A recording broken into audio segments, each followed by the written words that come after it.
Thank you. 1, 2, 3.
And they're all ready to go in the Over here fridge. to the fridge. Together, make the salads, and we're going to show you all the final products. So we still got a lot going on. We do. Yeah. We're ready.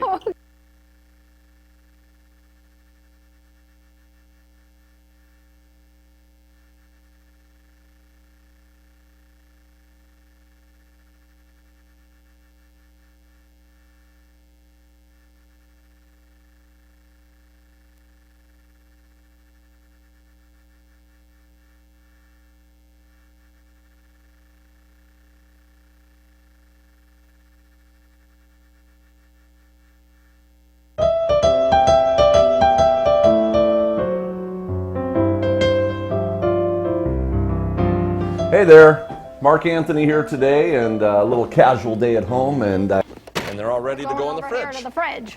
Yes.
We'll try taking it off mute there. That helps. Yeah, okay.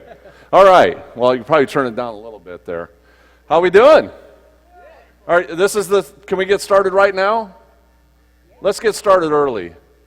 All right, if any of you want a bottle of water, I got a couple extra ones up here for you. So we'll be starting in a few minutes.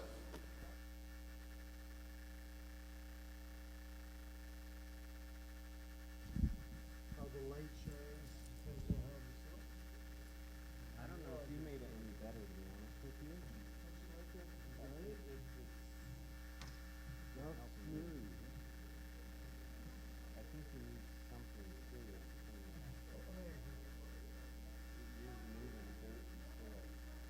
One, two, test, 1, 2, test. Okay.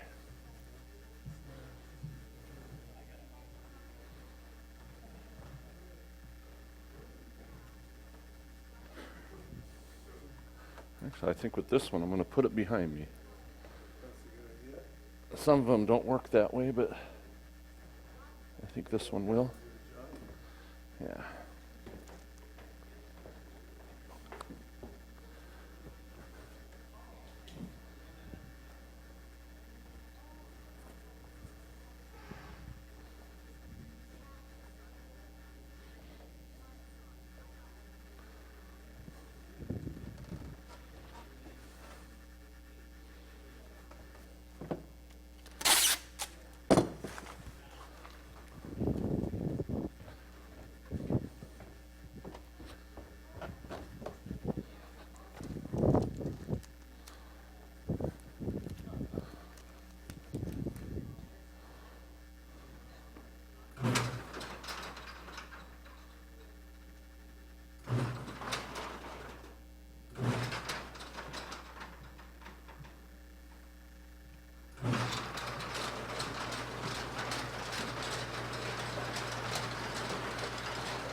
Hello.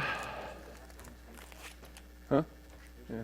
About 15 minutes from now. I just got to tape up a couple things on the outside.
He's chopping. Wait, how are you using Oh, I'm sorry.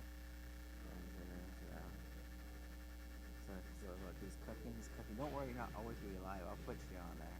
So he's chopping. Oh, he's chopping. Oh, he put stuff in there. Oh. And then when he starts, when there's a video playing, when he's talking, you just go and sit down. Okay. But when he's chopping, he's like, oh, look at this. He's the opening. And am I gonna just stay on this side the whole time, or am I gonna be like walking? You're over welcome to do whatever you want. What do you think I should do? Well, he's gonna be in a blender, so you're gonna come over here.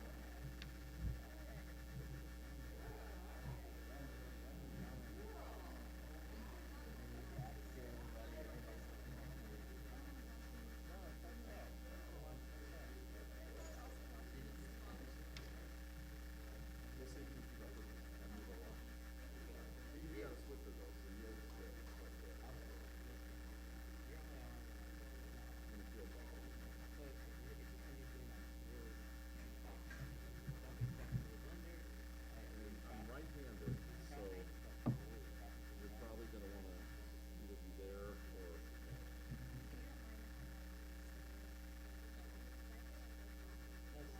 I would be on one side.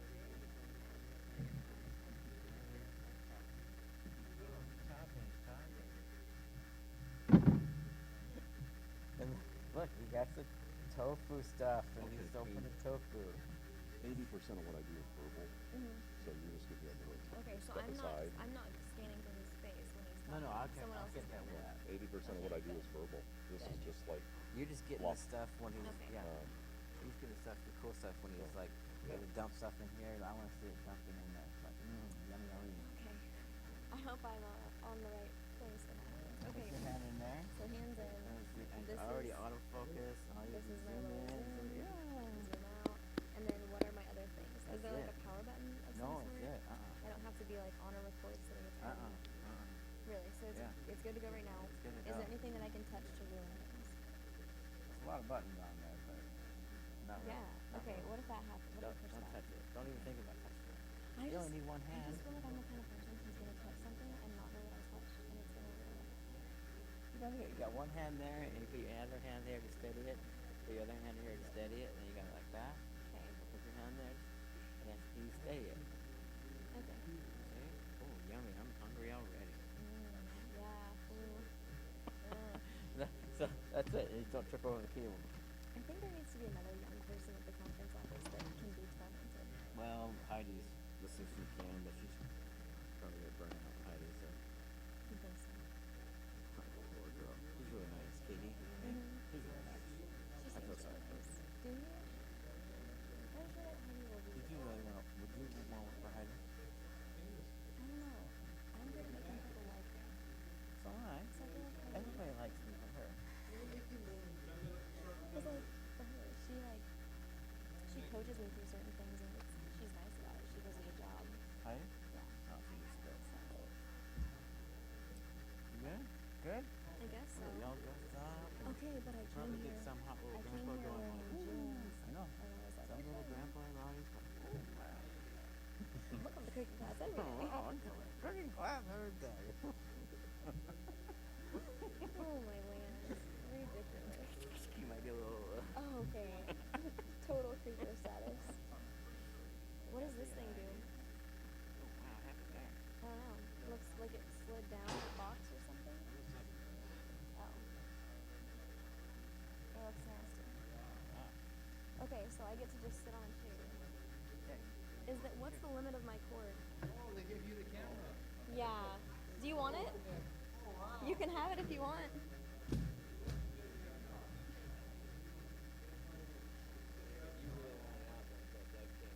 I tried so hard to get it. Okay, whenever he's talking, he has to sit there and not or that I because he was on the phone with you and you were like, I don't want him on the phone or whatever. He was sitting in the church with me and he was like, oh, I got something without even asking.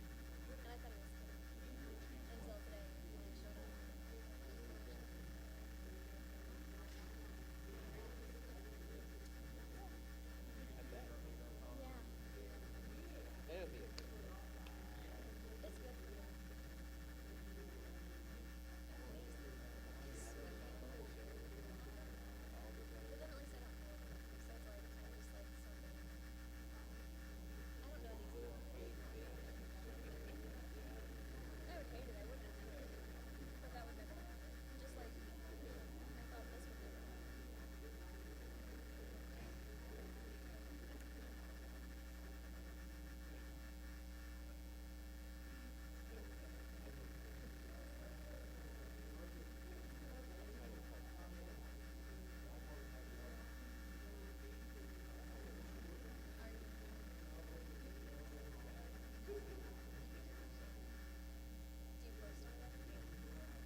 if you're hungry, you probably don't want to be standing up here right next to the table because there's lots of good food on it.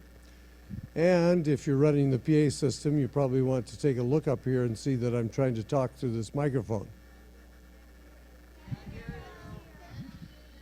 And that's why I'm talking softly. They said talk softly and carry a big stick. No. We're really happy to have you here today. Happy to have Mark Anthony with us. Mark is seen on 3ABN. Maybe you've seen him there, or LLBN. Also on Smart Lifestyle TV.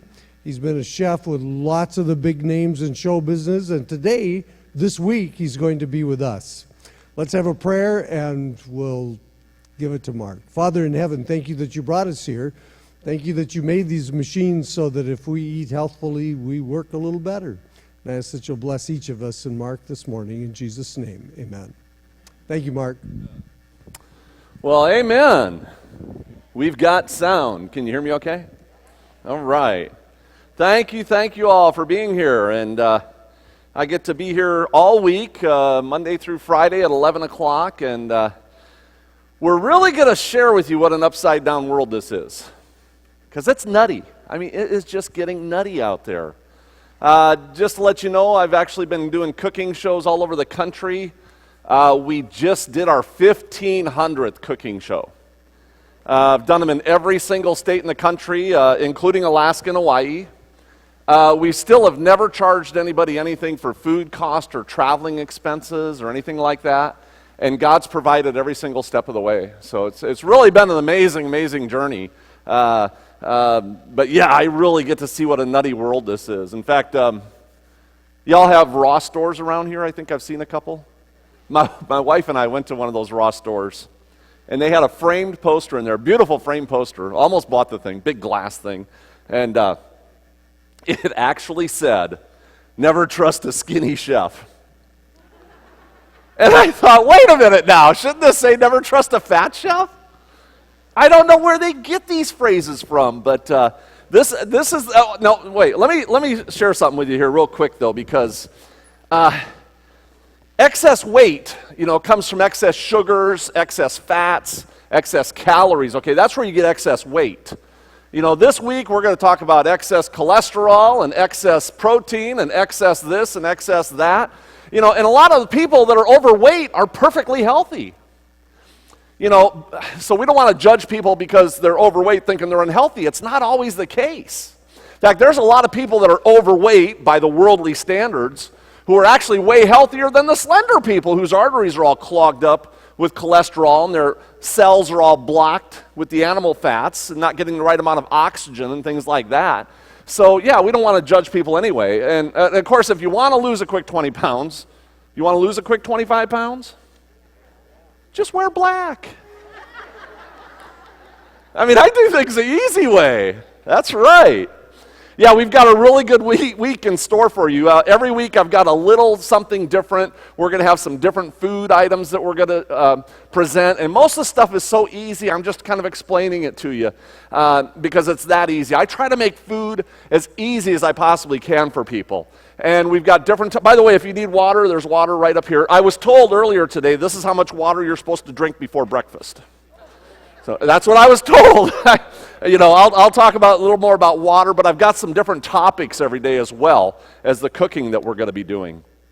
And I'll tell you what, going around the country, I've really got a working man's PhD when it comes to nutrition and health, and I meet with a lot of the best doctors in the world. Have any of you ever heard of Dr. Hans Deal?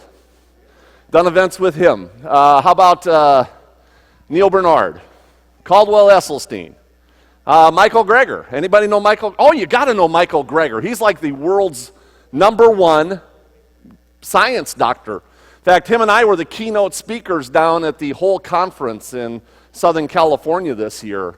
And I was like his opening speaker. And by the way, I don't know if any of you have seen my programs on Smart Lifestyle TV or 3ABN. I had a stack of jeans in my closet that had been there for 30 years, size 36-inch waist pants. And they were all brand new. Still had the price tags and everything on them.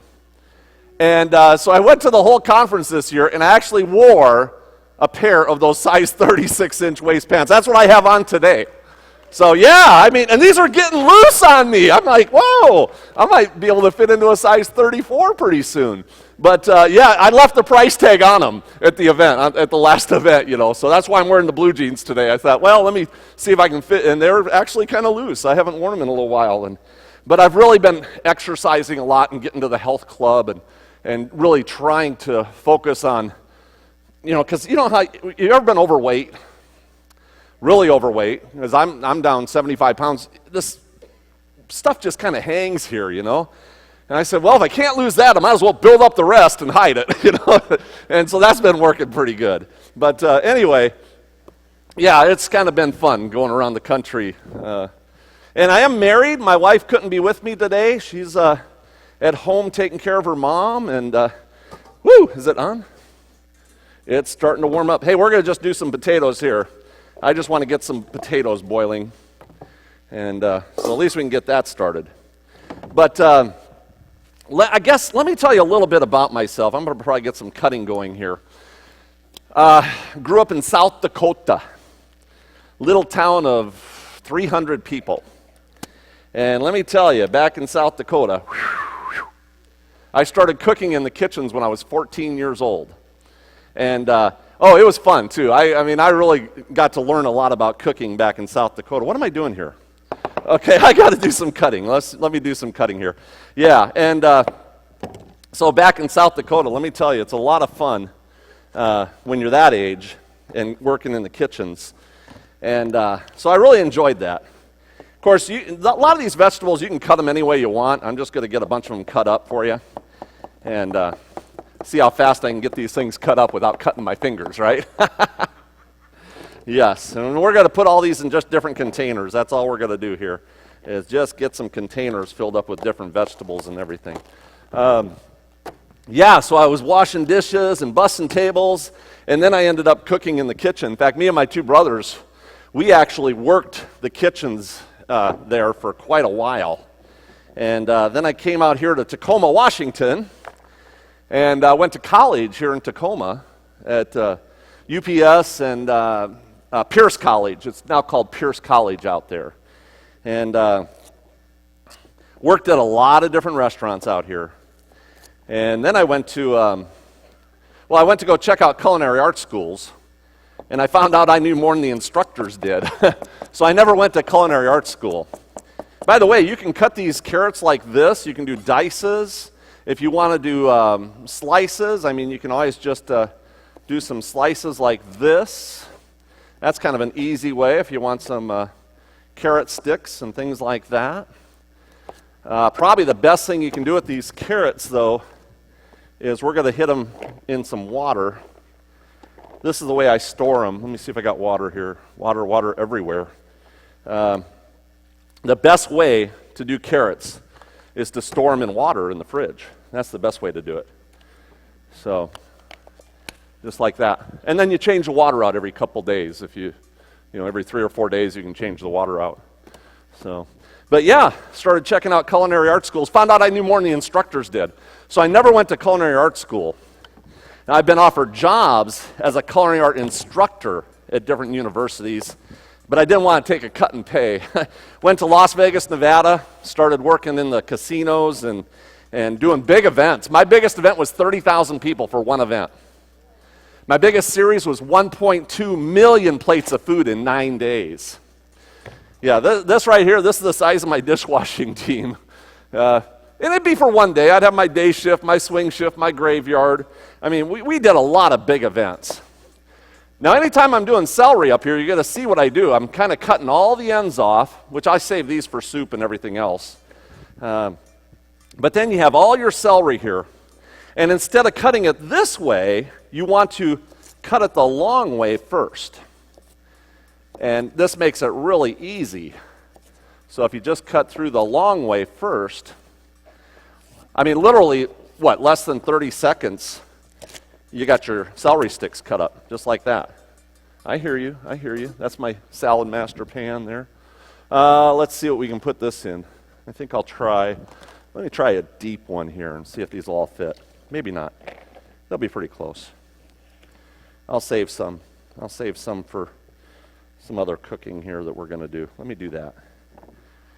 So, okay. Oh, we got to do the water on this too. Just to let you know, you put a little water in there. Celery and carrots work really good. They're water-based foods, so you got to get some water on them. And we'll set this baby aside here. Pretty easy, huh? I should have been a cook. So, but yeah, Las Vegas, I cater for a lot of celebrities, Jack Nicklaus and Montel Williams, and I've got 3 chef's coats completely full of celebrity signatures now. And so that was a lot of fun. And if we got time, I'm going to try. I've got so many different subjects here. I'm going to try to get through every one of them. And if we can get through all of them by Friday, then Friday I'm going to come in and hopefully do a lot more testimony, personal testimony and that type of thing. And I'm thinking I'll have time to do that. But, cutting is so easy to do. Of course, you don't want to cut your finger. I do have all my fingers, just to let you know. Yes, I do. In fact, y'all want to know how to use a knife, probably. Probably that's the first thing I need to teach them, is how to use a knife. All right, let's do it. We got time, don't we? We'll try to do it. Okay, take your finger, and your finger is going to make contact with the knife, your first knuckle of your index finger. And now you want to make sure that the finger is where you're cutting the food, okay? You don't want your finger up here by the handle, or you're just going to cut your finger off. And if the finger is over here by the tip of the knife is going to cut the tip of your finger off. So you got to have your finger where you're cutting the food. And normally it's right on the food for me. I put it right on the food. Now, as long as the knife never leaves your knuckle, and the knife never leaves your table, it's really impossible to cut yourself. It's when you start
I have too much fun in the kitchen, though. All right, you want me to take this off, though?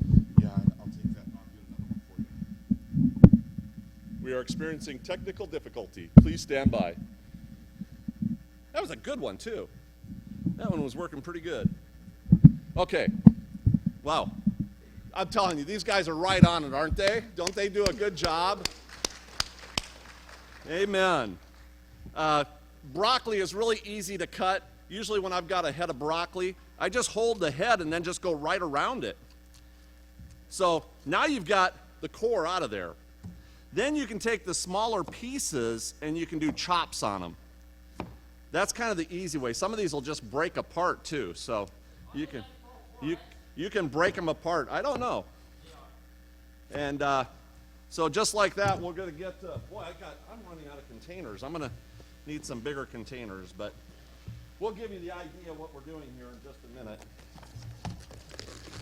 So, yeah, back in my casino days, though, that was always pretty exciting, seeing who I was going to be catering for next. And a lot of healthy vegans out there. Jack Nicklaus had to have fruit with every single meal. Joan Jett, one of those rock and roll people, she was a vegan, and so I got a real privilege of being able to learn a lot about a lot of cooking. But here I was pushing. I started working, for the federal school lunch program. And let me tell you, with the federal school lunch program, not one single time did we ever get fresh fruits and vegetables. Mostly what we got was bags of eggs and blocks of cheese, boxes of meats, A lot of pre-made stuff. We had the pre-made grilled cheese sandwiches and the pre-made cholesterol dog or chili dogs, the pre-made everything. Containers. And let me tell you, it was, oh, okay. And we're forced to feed that to the kids. And I had 2 properties I was dealing with there. And let me tell you, I was actually up in Michigan. You know, it has not changed much over the years. I did like what Michelle Obama was doing when she went into the federal school lunch program, really rattled some people around and said, hey, we need to do something better for these kids. The problem is you did not have the intelligent people in those positions that knew enough about nutrition. And it actually ended up becoming worse. Yeah, great intentions, but horrible implementation. And I'll tell you what, I was up in Michigan. This was last year, and we did a class at a public middle school. And oh, let me see if I got it here. Long shot, boom. Let me see if I got this right here. There's an article here from the New York Times. Congress has officially declared pizza as being a vegetable on the federal school lunch program. Yeah, pizza's a vegetable. It's got tomato sauce. Lobbyists spent $5.6 million buying off Congress. Oh yeah, they're for sale. Yeah, I mean, this is what's going on out there. So I was up in Michigan doing a class at this public middle school, and we had about 100 people at the class. Oh, expensive milk posters everywhere. And I did a video for television. We zoomed in on their wall on the menu, and they had pizza as an alternative meal every single day of the week. Yeah, so your kids can go to school, have pizza every day of the week, and they tally it up as a vegetable, giving you the illusion that something's getting better when it's really not. You know, and I don't know what's next, but I'm thinking maybe we could take those chicken nuggets, maybe we could start calling those a grain. Huh? They're breaded. Yeah, pretty soon all the kids will be vegetarians. Just recategorize all the food. That's all we have to do. But anyway, I started working for Sodexo, and I don't know if any of you know who Sodexo is, but Sodexo is the largest hospitality management team on the planet. 500,000 employees. Let me tell you, they're big. And I was an executive chef for Sodexo. Now, my job was to open up new hospitals. So they'd fly me into town, I'd hire the crew, train the managers. I like doing these little, you can do some slivers like that. Of course, you can do slices if you want. You can do any kind of onions you want. But yeah, I started, with these hospitals. And it was fun. It was fun doing all these hospitals. And my job, I'd have to train the entire team. I'd hire the crew, train the managers, train the team, do all the inspections, get all the food coming in, all the menus, recipes, dietary, everything. And then they'd take me to another property. Sometimes I was doing remodels and stuff like that. But here I was in Vegas. I had 2 properties that I'd be at. And sometimes I'd be there for, a couple months waiting for the next hospital to open. But I was pushing like 325 pounds, had a 48-inch waist, and I'm looking at myself saying, man, I got to do something or I'm going to end up being one of these people in this hospital. And all the doctors and nurses were telling me, yep, you got to lose some weight. And they said most of those people in those hospitals were there because of their diet. It wasn't because of broken bones. It was all because of their diet. And so I said, yeah, I got to do something here. And they told me, they said, Mark, it's the fats. It's the saturated fats. And I told the doctors, I said, I'll tell you what, and cholesterol was the big issue back then. And I said, I'm going to go 40 days without any red meat. So that's what I did. I went 40 days with no red meat. And let me tell you, the first 5 days was pretty rough. I was like, man, I don't think I can do this. But I stuck to it. The next 30 days I was fine, had no cravings for red meat. And then all of a sudden, the last 5 days, I started craving red meat again. And I'm like, how is this? I just went 35 days without any red meat. and then the last 5 days I'm going to start craving red meat again? You know, and I figured out the problem. Actually, I figured out the solution, okay? And that is that we need to make sure that our minds are in control of our bodies instead of our bodies being in control of our minds. Amen? See, this is what's going on out there. People are giving in to their bodily cravings in more ways than one, but especially when it comes to food. They just give the body whatever the body wants, and then they wonder why we're so unhealthy. And we need to make sure that the intelligent part of our body is making those good choices on a daily basis. And I'll tell you what, the doctors, yeah. Look how easy it is to cut cauliflower. You can just cut it in half, and then I just go right around the cauliflower to pull the core out, right like that. Boom. I mean, it's so easy. I just posted a YouTube video on how to make this with nutritional yeast flakes and throw it in the oven. It is so good that way. But yeah, you know, and the doctors, yeah, they were, Dr. Suresh, he comes up to me and says, Mark, I won $100 off you this week. It's Vegas. They gamble on anything there. They really do. It's crazy. But Dr. Suresh, he was so nice. He told me, he says, Mark, you got to get off the milk and cheese. He said the milk and cheese is the worst of anything. And so I told the doc, I said, I'm going to go all vegan. No animal products whatsoever. So that's what I did. I went all vegan. Plant strong, whatever you want to call it. But this time, I did not put that block wall out there 40 days later for me to run into again. I just said, I'm going to get on this path and keep taking steps. And let me tell you, if you run into a stumbling block, just turn it into a stepping stone and keep taking steps. And let me tell you, within a couple weeks, I started feeling better. Within a month, I was like, man, I'm losing weight. You know, then I really started getting excited. I would meet with the doctors all the time in the doctor's lounge and talk to them all about health and nutrition, which they're not really trained for that, but I was still picking their brains, and which was really good. And let me tell you, I learned a lot. And so step by step, and here. Let's see here if I got my blood test here. Okay, here we go. 60 pounds difference in between these two tests. So got a couple years difference here. My cholesterol used to be at 263, probably well over 300, but I was already getting healthy. I'm going to give you the actual results. Cholesterol at 263, now it's at 118. Triglycerides were at 274, now they're at 91. HDL went up the way it was supposed to. LDL went down. H for higher, L for lower. Kind of a way to remember that. My HDL went from 159 down to 59. So it dropped 100 points. Everything was perfect on here. Calcium, 9.2. Protein, 7.0. I mean, right where they're supposed to be. Actually, my calcium was high. And the doctor says, you're eating a lot of salads, aren't you? I was like, yeah, all the time. That's where you get your, calcium. Eat those greens, especially those dark greens and the kale. Most people are never going to have a problem not getting enough calcium. We're going to talk about that in a couple days here. And protein, my glucose, which was at 106 in the high zone, is now at 83, right where it's supposed to be. I mean, everything on here was perfect. So.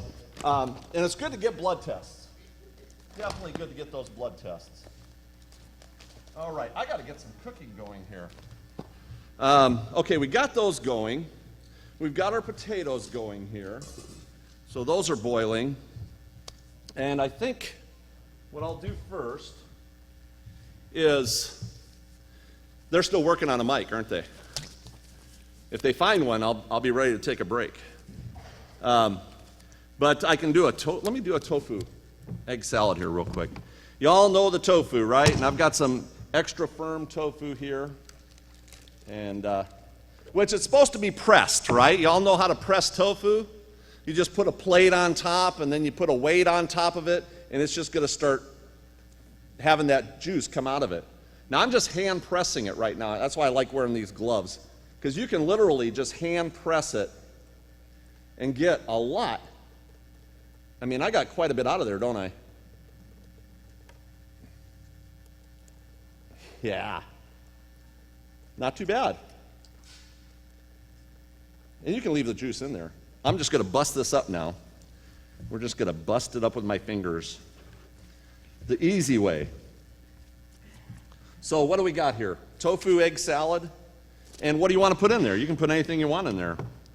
Hit it with some celery. Maybe some onion.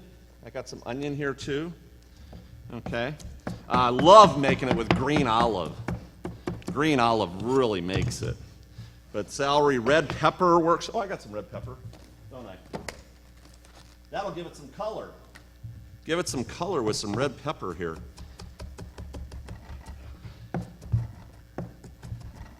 Yeah. But whatever you want to put in there, it's okay with me. And then the only couple ingredients that you really need here is some, there's vegan mayonnaises. You all know about Vegenaise and things like that, right? If you want to give it a little color, you can hit it with some turmeric. I love the McKay's chicken style seasoning. This has salt in it, so you really don't need to add any other salt to it. And just give this baby a stir. And just like that, look how fast you got tofu egg salad. Oh, that was so tough to do, wasn't it? You know, a lot of the cooking in the kitchen is so easy, and people make it so challenging. If you want to add more Vegenaise, you can. It's just kind of whatever your preference is. This isn't something I eat every day because it does have a little higher fat content with that tofu there. With the tofu's fine, but the Vegenaise is really high calories from fat. So that's one you got to be careful with. But here we go. Boom. Just like that. And we can close that one up. Good to go in the kitchen, right? Just like that.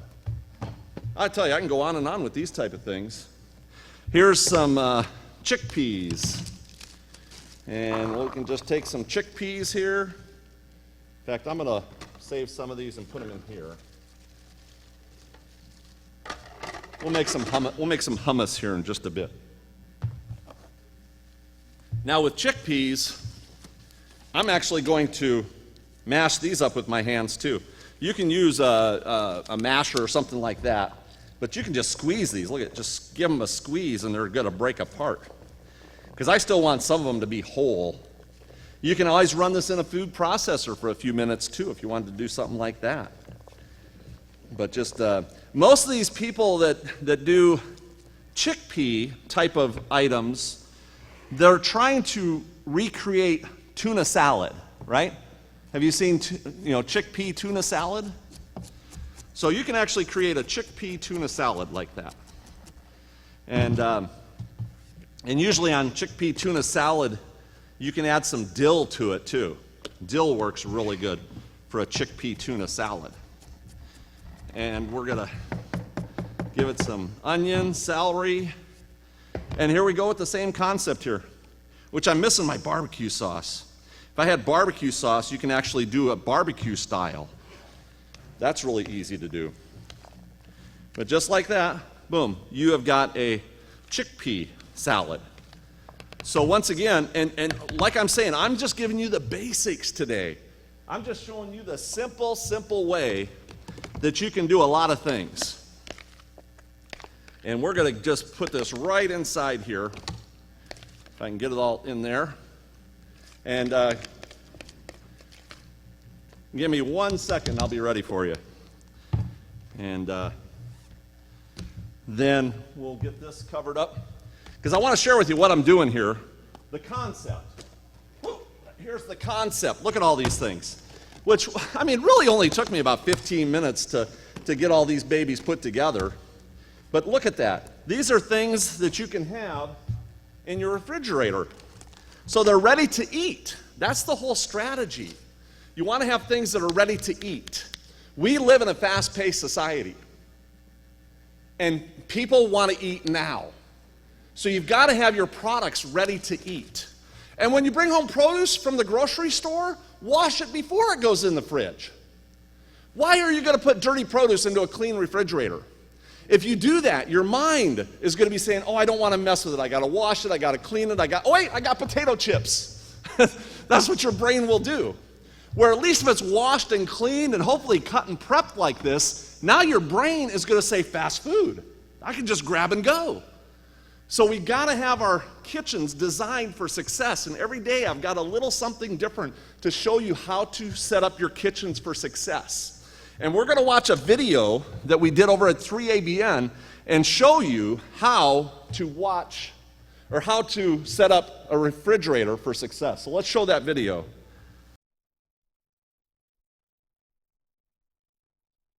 And they're all ready to go in the Over fridge. here to the fridge. Yes, we're on the move today, ladies and gentlemen. All right, let's open up that other door. Voila. Now these are going to go right in the fridge here. And I've got a certain shelf. People ask me, they're like, how do you set up your fridge? How do you do these kind of things? So I wanted to show people exactly how I set up the fridge. And as you look in here, you're going to say, wow. In fact, grab my knife for me, and I'll show you a couple things. So let me open these drawers up here, and you can see some of the things, thank you, that I do. Shelf-wise, I've got some condiments here, salsas and ketchups and different things. Olives. Olives, soy milks, little juices, got some rice milk, some coconut water is really good. Down here I've got some orange juice, some Vegenaise, lemon, that type of thing. Now down here in the actual drawers is where I put my backup. And I'd have my backup salads down here, like heads of lettuce, heads of romaine, backup cucumbers, backup squashes, zucchinis, eggplant, celery, things like that. So that's my backup. And then right here, I've got my main salad bin. So this is going to come out, this is all going to come out when we're ready to make salads. Now, if we go up here, you'll see some actual cooked potatoes. These are cooked. And I cook them, and now that they're cooled. Boil or bake? I boiled them. Boil, okay. And now that they're cooled, I'm actually going to cover them. I just like to have them air dry, though. That way they tighten up and they're not all mushy. And you can use that for potatoes, anything. There's a lot of different applications. Tomatoes. Right here I've got a little bit of a fruit station, and if you look inside here, I've got some oranges and my backup. Now, if I'm going to do a rotation, you're going to pull out the fruit from your last run, put that on the shelf, and then put the fresh stuff down here. And when you come to eat, you just take the one off the top. So you're doing a rotation right there on So you don't have spoilage, because that's the problem. You have so much fresh stuff. And then all of a sudden, if you don't eat it in time, it goes bad. So this is perfect. Right, I like and everything has a rotation. You just continually rotate. Up here, there's some fruits. I've got some canned fruits. So if I want to make a salad with mandarin oranges and bamboo shoots, see the cans up here? I do. I have cans. Now, I've never put cans in my fridge, so this is a totally new concept. It is great. Nobody ever thinks of this, but if you're going to make a salad, wouldn't it be better to have your beans cold and your beets cold and all this? So you make it, so all your products, bean sprouts, I've got, different types of beans, bamboo shoots, water chestnuts I've got up here. I've got a whole bunch of different things. And that way it's cold for your salad. And if you got a little bit left over, you just throw it in a little container and use it down below. Got my fresh fruit. Perfect. And what's over here? What do we got going on over here? You got lemons and limes? Yeah, I kind of like to give those a squirt a lot. A lot of times for my salad dressing, I'll just do a little lemon squirt with some Bragg's liquid aminos or something like that, and that simple. Of course, I got some condiments here, and then right here's my salad dressings. I do a little Italian. Oh, these are the ones we did. And a little bit of ranch and my butter, and my honey banana dressing. I see them. So it is so easy. I've got some breads up here, watermelon if I need something, but it is so easy. Once you get your kitchen designed the way you need to have it designed, every time you go in here, you're going to be looking at it saying, wow, I got so much food to choose from. And so that's going to keep your mind looking at what you want. And you actually, as soon as you open up the doors, you're going to be like, wow. Your mouth starts to water when you open up my refrigerator. And the only thing in it is fresh fruits and vegetables. But it's presented where it's attractive. And even the kids, the whole family will love it this way. Absolutely. And I'm thinking sometimes, because I don't prepare my salads and my vegetables ahead of time like you have here. Sometimes I get in the fridge and I'm thinking, oh, it seems a lot of work to make a salad. But this is easy because it's all prepared. All you do is just toss it together. And if you want, we could actually toss a bunch together real quick. All right, and we're going to show. toss some together after the news break too. Let's pull it out. Because it took us how long? 5 minutes, 10 minutes to actually Chop, cut do everything all that and stuff. get it in the Absolutely. fridge Can you do it in a minute? We got a minute. in less than a minute. So Okay, we'll let's do do that after the news break? After the news break. Okay, Let's do it sure. after the news break. That's awesome. Yeah, but it's that easy. It's so easy, and I like that. I love the concept and the idea, Mark. That's what I was so impressed with the cookbook, because the cookbook has wonderful recipes, wonderful pictures, simply incredible. There's our graphic of the cookbook. It's perfect. But the thing I liked is that the concepts in it. That's Right. Bar. And he just pulls everything out, makes his salad all within 30 seconds. I mean, his salad's done. And then on the last day, he'll just take whatever's left and just fill it up for his salad, and then he'll restock everything. So you're just rotating it just like a restaurant does. That's what you're doing. I want to share one thing real quick with you here, because hopefully this is sometimes what your salad looks like, right, when you have it in the fridge. Now, you really shouldn't put those two compartments where good intentions go to die. Right? That's what you do with those two bottom compartments, and your stuff starts looking like this. So what I'm going to do here is I'm going to just take the end off here, and we're going to put it in warm water. It's almost hot water. Let's see. Might not have enough water here. Woo, it's warm. It's hot. Now you're thinking, that's just nutty, right? But hopefully, we'll get somebody to bring me some ice here in a little bit. You start it out in warm water, and then you put it in cold water. Because what's going to happen here, heat expands, right? So the cells, the blood vessels, basically, of this salad expand, which allows it to absorb the water. If you put cold water, if you put it right in ice cold water, which is what most people would do, right? All its cells, all its membranes, they close up. So they can't absorb the water. So you put it in warm water, and then you shock it. So we're going to let it, it's filling up with water right now. And then we're going to hit it with some ice. But that's the trick to that. Oh, we got one more video. I gotta show you. I better not jump around, right? I gotta show you this video of what my kitchen, my refrigerator at home looks, because the one in 3ABN, that was staged, that was, for television there. But I was at home and I said, you know what? I gotta show people what my refrigerator really looks like at home. So let's show that video.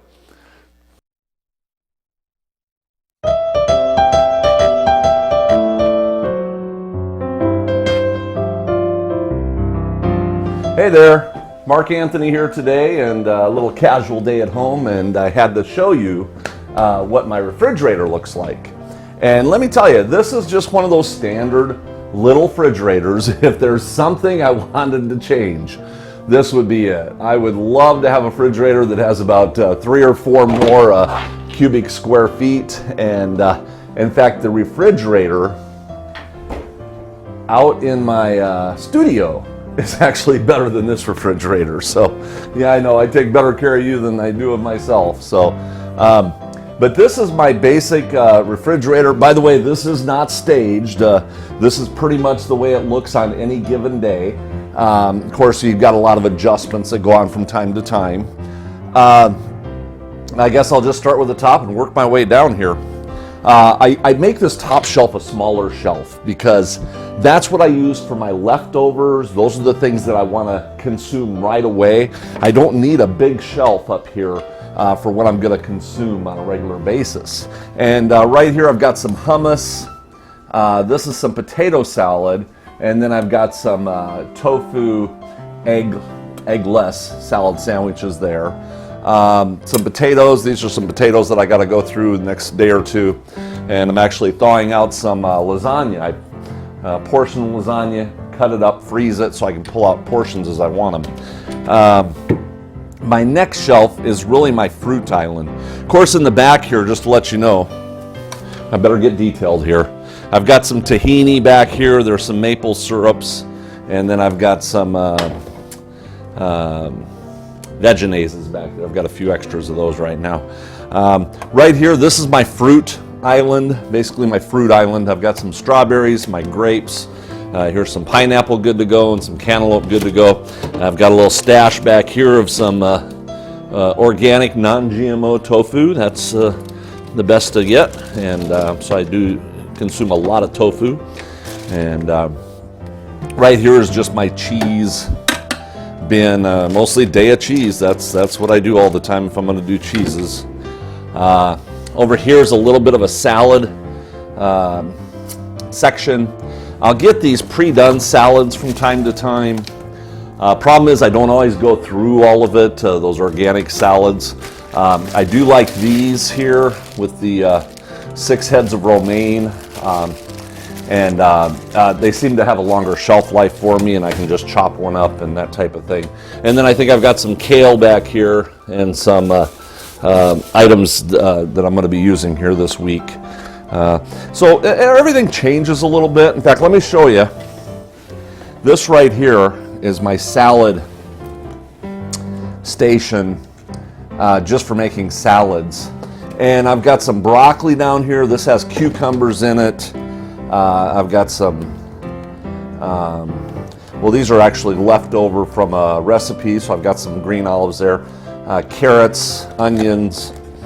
Over here in water, I've got some radishes and some celery and some carrots. On the back here, I've got some sprouts that are in paper. And then I've actually got some of these regular Brussels sprouts that I'm going to be cooking up. So anyway, but this is really nice because you can pull out this whole shelf and then just go and make your salads in a matter of minutes and have a fresh salad all the time. So I always do this and have containers with different things already cut up and cleaned and everything. Most of the things I do, I like to clean them before they go in the cooler. You know, why are you going to put dirty produce in a clean refrigerator? And if you do that, your mind is going to be saying, well, now I got to wash it, I got to clean it, you know. So where if you wash your food and put it in here, then your brain is saying, oh, it's all ready to go. So your mind is thinking fast food. There are a couple things I don't wash because they don't have a longer shelf life, things like that. But for the most part, I like to wash it, prep it, clean it, cut it, whatever I can do to make it easier in the future. Take that 5-10 minutes when you get home from the grocery store and just knock it out. Now down here, I've got backup. This is kind of backup of beans, and I've got some really cool carrots here that I'm getting ready to do some really unique artwork with, and I've got some beets, which are very difficult to clean until you're ready to cook them, and some carrots and turnips and things like that. So, and then this side of my cooler has my lemons and my peppers, a few tomatoes, avocados hold really good in the fridge. You get a lot longer shelf life this way. And I do watch this very carefully because if one goes bad, sometimes everything starts going bad. So you really want to keep a good eye on it to make sure that you're not going to be losing product there. For the most part, your fruits and vegetables are going to have a longer shelf life than a lot of your meats and hamburger and things like that. You know, sometimes your meats and, you know, you'll have a few days where most of this stuff you're going to have a few weeks. So you definitely do get a longer shelf life. All right, let me share with you what we got over here. Earth Balance, that's my main go-to for butter. My little stevia section up here, I do a lot of those stevias. I've got my yeast right there for my breads. I do my homemade breads. Here's jellies and some little condiments, that type of thing.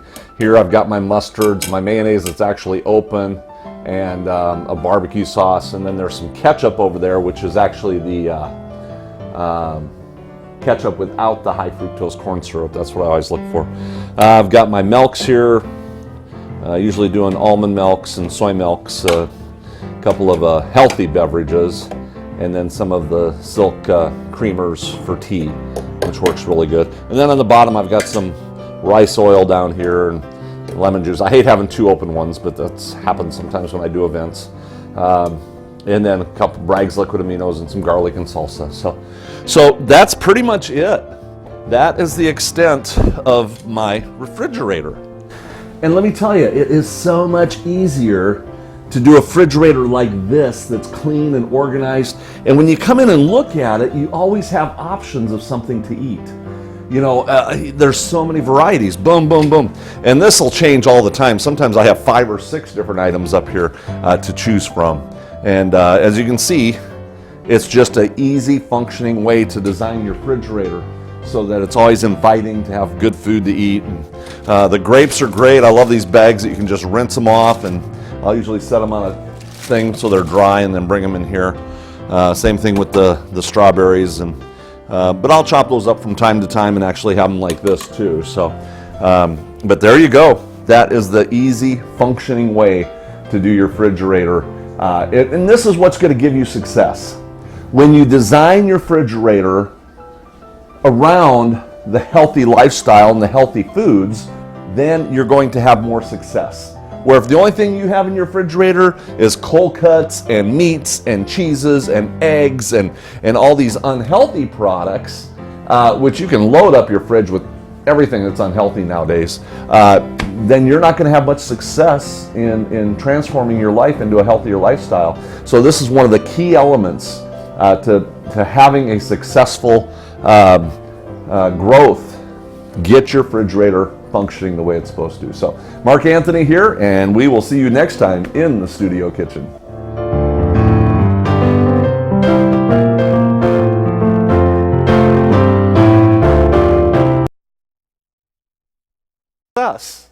I was thinking about it too when I was watching this. If everything in your refrigerator is unhealthy and you bring home a carrot, how long is it going to be in the fridge, right? It's going to turn to rubber, kind of get black, and just look all horrible. You know, and then you replace it, right? You know, but you've got to have a kitchen that's designed for success. And every day we've got a little something different to show you how to set up your cupboards and even your freezer and things like that. So, okay, one other thing I want to share with you too. I know we're running low on time, but I did a video called Baby Steps to an Amazingly Healthier You. We've got a book and a program for this, and you know, I really prayed about it. Whew. Okay. And I said, what are the baby steps that we really need to do? And I started writing down all these baby steps. And I came to the conclusion that the very first baby step that you have to do is prayer. And I had so much resistance from people telling me, oh no, don't put that in your program. Don't put that on the video. Don't put that in your book. Or at least put it at the end. And the more I thought about it, the more I prayed about it, I was like, no, that needs to be the first thing we do. You know, if you want to really get healthy, you need to pray for discernment. I mean, this world is so filled with massive amounts of lies and massive amounts of deceptions all over that we just, half the time, we don't know the truth about different things because we're being fed so many times over and over and over and over and over. You know, we are in a fragmentized society. And as long as you hear things enough times, you're going to believe it. And the better the lies are presented, the more absurd the truth is going to sound. You know, oh, it must be true. I heard it on Facebook. Facebook. But this is what people do. They're just massively going. And I thought prayer is the most important thing we can really do. So I did some homework on prayer and found out that there's a big study years ago by the Step Project that found no significant difference whether subjects prayed or not. And it goes on to say that there was no way to prove or disprove anything when it came to prayer. And I thought, oh, these are scientists, by the way. And I thought, oh, these are the same scientists that really have never proven, what's that evolution thing? You know, it's all theory. That's why it's called the theory of evolution. It's not a proof. So, you know, and why don't they do that? You know, but, oh, you can't prove it. I said, well, I can prove it. So I did more homework. Found out Duke University, Harold Koenig did a study, found out of 125 different studies that took place, and this is quite a few years going into all the way into 2017. This is a 2017 article. The majority of them showed that regular churchgoers live longer. Another study, they have a stronger immune system. This was by one of the studies. They found out they have a stronger immune system, lower blood pressure, and probably better cardiovascular functioning. University of Texas discovered that the more often you go to church, the longer you live. And these are all professional university studies. American Journal of Public Health found that those who attend religious services lived longer than the people who didn't. American Society of Hypertension discovered that churchgoers have lower blood pressure than non-churchgoers. Research at San Francisco General Hospital, half the people who were prayed for that did not know they were prayed for, okay? They did a massive study. These people did not know they were being prayed for. And the majority of them that were prayed for had fewer complications, fewer cases of pneumonia, and far less drug treatments. These kind of things go on and on. Dr. Larry Beeson from Loma Linda, California, the secret to longevity revealed in denominations lifestyle. This is 2015, so just a couple years ago. Have any of you ever heard of the blue zones? Okay, there's 5 blue zones in the world. You've got Loma Linda, California with the Seventh-day Adventists. You've got Okinawa, Japan. You've got Greece, Sardinia, Italy, and Costa Rica. Now those people live 10 to 15 years longer than anybody else even surrounding them. What's the common characteristic? Well, they all have a plant-strong lifestyle. They all have a more active lifestyle, but they all have a stronger prayer connection with God. So they've got a 3-win scenario there. They're more active, they're eating healthier, and they got a connection with God. Every single one of them. So I can go on and on about the ways that we need to, get prayer into everything. In fact, let me tell you, if you're going to eat, probably the best thing, because we don't know what type of particles we're getting, what type of harmful things are out there, probably the best thing you can do is actually pray over your food, right? To me, because, we never know what we're going to be getting nowadays, and I think your prayer is going to do far more than anything else. I know I got to get this hummus going. I've been putting it off, but we got to get this done. I have got to get this done. All right, we're going to do some hummus. I'm just going to show you the quick, easy way real quick here. So we're going to just put some chickpeas in here, and I guess I can use them all. And, of course, my favorite ingredients, garlic. Today I'm just going to put in a little bit of green chili. Just a little bit, because sometimes I'll use green olives or red pepper. You can put a little bit of salt in here. Now, what are the missing ingredients, basically? You can put lemon juice in there, tahini, but that's really high in fat, and then oil. Yeah, 10W40 I think is what is most popular out there. But I'm not going to use oil. I'm actually just going to use a little bit of this bean juice from the garbanzo beans, because these were the canned ones. But even if you make it at home, you can save the bean juice. And we're going to get this going, and once it's to the point where it's free-flowing, but as thick as I can possibly get it, that's where we want it to be. So here we go.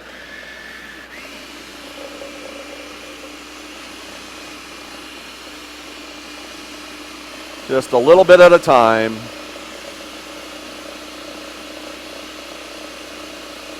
Almost free-flowing here.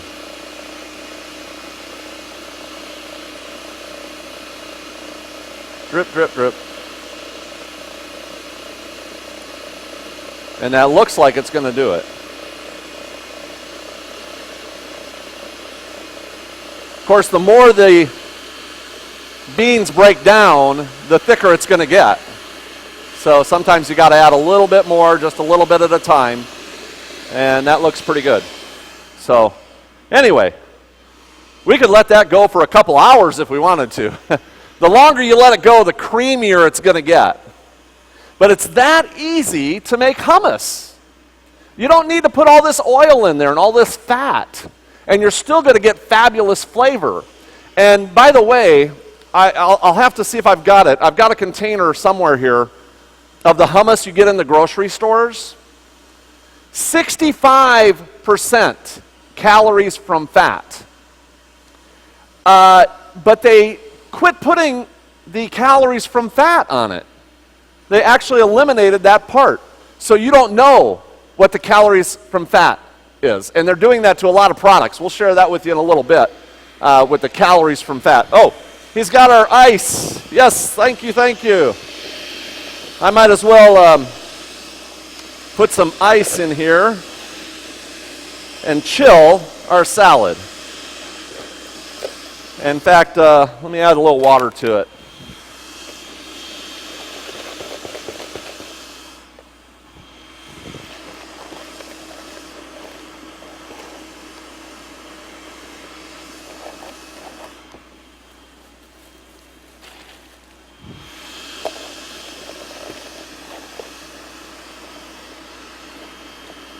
Okay, let that go for just a couple minutes here. But look at that easy. You've got hummus, and it's thick. I mean, look at that. It is thick. You wouldn't think so, would you? But that's how easy it is to make hummus. Put it in the fridge, you're good to go. And that way you've got another quick item, and it's so quick and easy. All right, I got a second topic I got to get to today, and I'm kind of done cooking up here. Long shot. That didn't work. I know, I have so much fun in the kitchen. Okay, the other topic I got to talk about today is water. One of the easiest, least expensive things you can possibly do is start drinking more water. And we got water bottles up here for everybody today. So, you can help yourself to the water bottles. We got to have more water.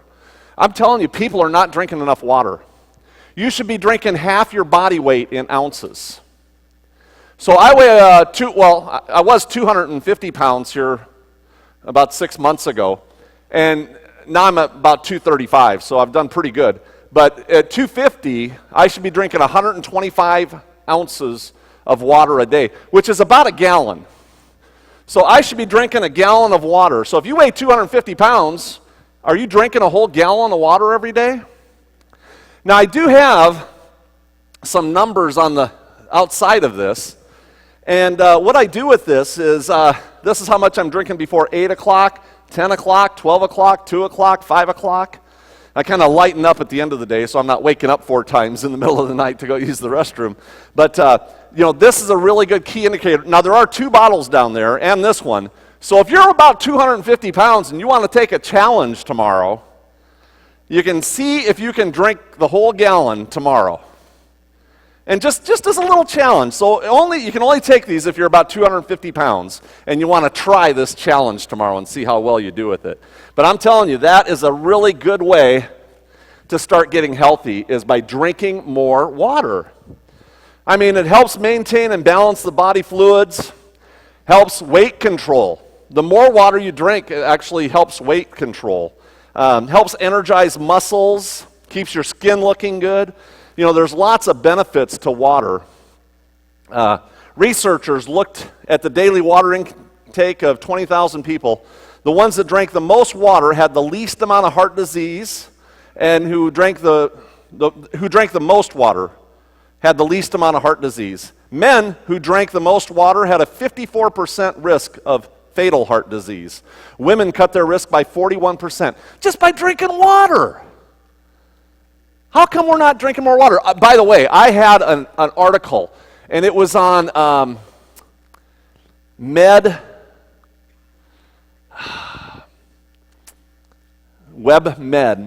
I think it was called, Medical MedWeb. And it actually said, and these are doctors, okay, that actually said, it doesn't matter where you get your water from as long as you're getting the right amount of water. And I said, no, because if the only thing you ever drink is sodas, let me tell you, you're going to have some problems. If the only liquid you ever drink is milk, let me tell you, you're going to have some serious problems. I mean, okay, if the only thing you ever drink is tequila, you're going to have some serious problems. So to me, it's very significant where you're getting your water from. You know, this is just, and I couldn't believe that they even had that on a professional medical website. WebMD, that's what it was, WebMD, which is a very popular website. Infants, children, chronic disease, athletes. There's so many things that, you know, we got to have when it comes to water. But what I was looking at, okay, the most important thing, quantity, that's the most important. Number 2 would be, you know, your purity, how clean it is. You know, I think that's critically important. And then number 3 is your pH balance.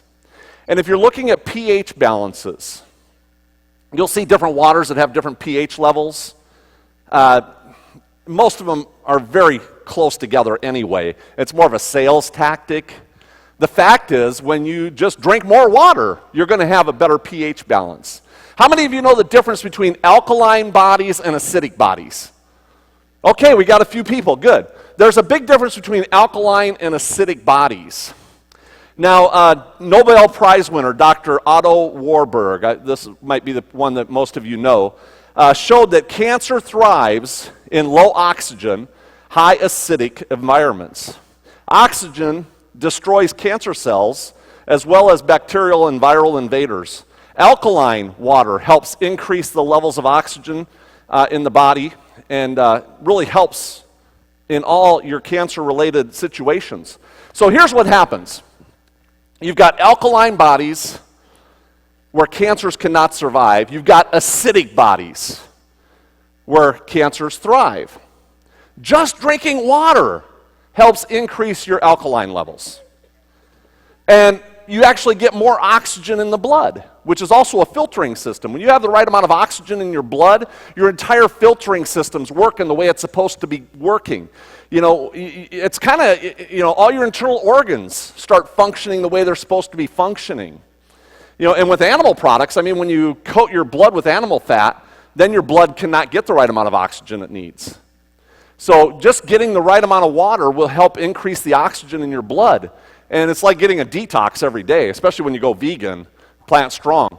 And so, you know, we're looking at quantity, we're looking at some things about water, you know, purity and the pH balance, the alkaline versus the acidic.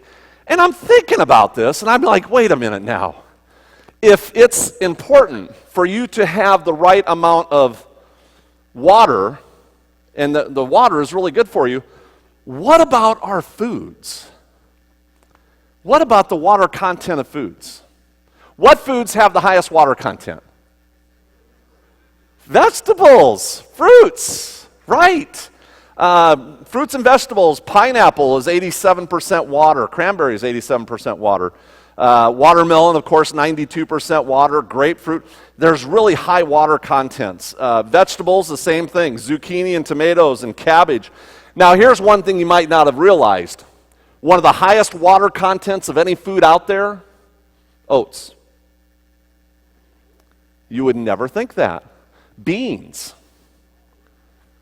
You're going to rehydrate them, see?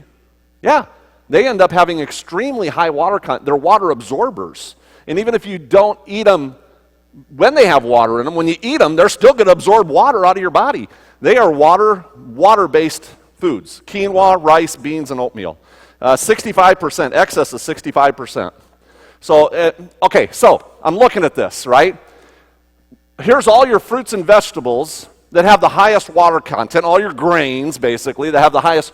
What foods have your lowest water content? It's all your meats and cheeses, right? That has the lowest water content of anything. And I'm thinking about this, and I said, there's got to be something more. I said, okay, let's check out the alkaline versus acidic. And there's websites you can go to out there, of course.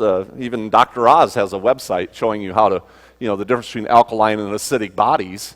So, but I wanted to look at foods. What foods create the highest alkaline in your body? It's all the fruits and vegetables and grains and all the plant strong. Your highest alkaline promoters, green beans and tomatoes and cherries and even lemons, by the way, which is really acidic, but when it goes in the body, it converts into an alkaline, creates really good alkaline levels in your body. Hazelnuts, zucchini, apples, broccoli, asparagus, even honey is actually an alkaline promoter. Spinach, raisins. So, okay, now we know what the highest alkaline levels are of foods. What has the highest acidic level of any foods out there? All your animal products. You know, even your low-fat yogurt is very high acidic.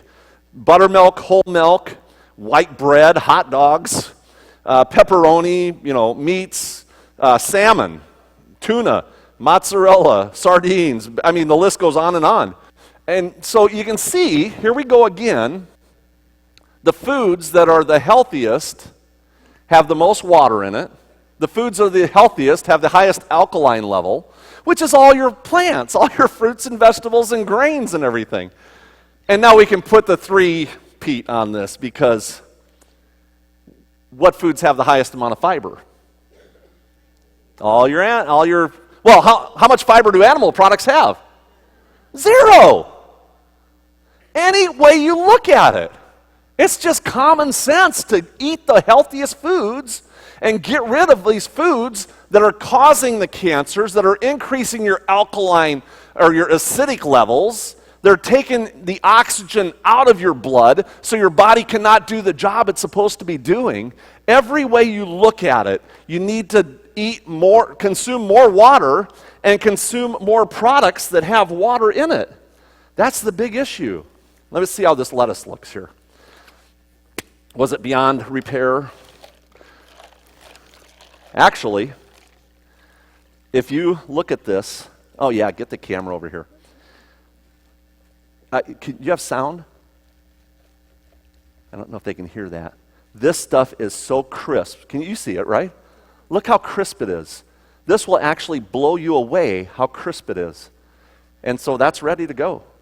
A couple pieces were beyond repair, but for the most part, that really turned out fantastic. And nobody would have ever believed that, would they? You put your lettuce in warm water? What are you, nuts?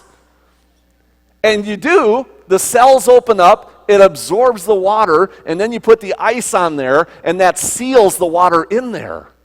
So it stays crisp. If you put just cold water, if you put it right in cold water, it actually closes all those cells so that it cannot be filled with water and get crisp. But that's the way you do it. Look at that. Just beautiful. All right. I made that easy for you, didn't I? All right. So, but that's today. We talked mainly about the water and prayer. You know, prayer was number 1 on my baby steps, my 12-part series. Water was number 2. You know, these are things that are very inexpensive to do. You know, and I like to go for the inexpensive stuff that, you know, it's just like a no-brainer. You know, you wake up every morning with prayer. I do, you know, and start drinking some water, you know, and try to get as much water as you can. So help yourself to the water here. Tomorrow, we're going to talk a little bit about exercise and a few other things like that. I have got a full agenda here. And we had a few glitches today, but we overcame. God was good. Amen. And tomorrow I'm actually doing some breakfast. We're going to make some waffles and have a few little breakfast concepts to show you how to make some really wow factor so easy. But that's what we're doing tomorrow. Any questions real quick, or we're doing good? Yes?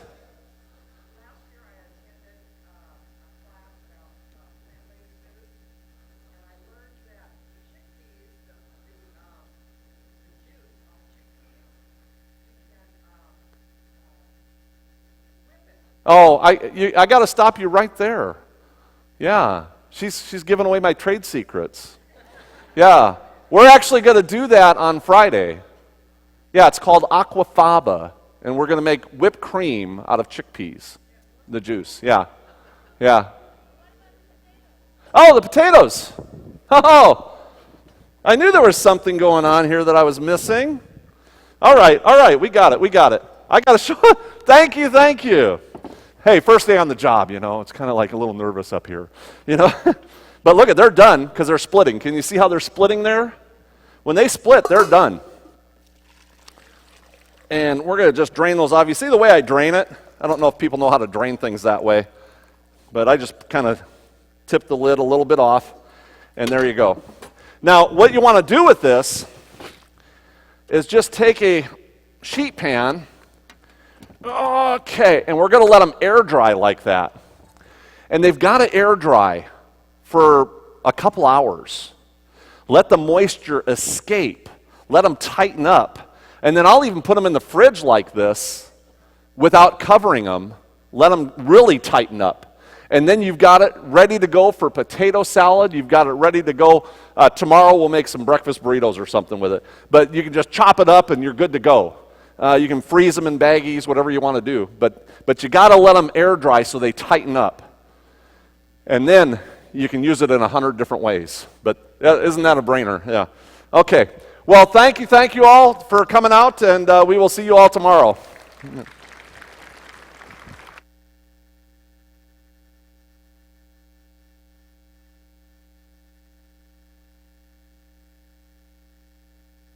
Just to let you know, there's a book table over here. I've got books and DVDs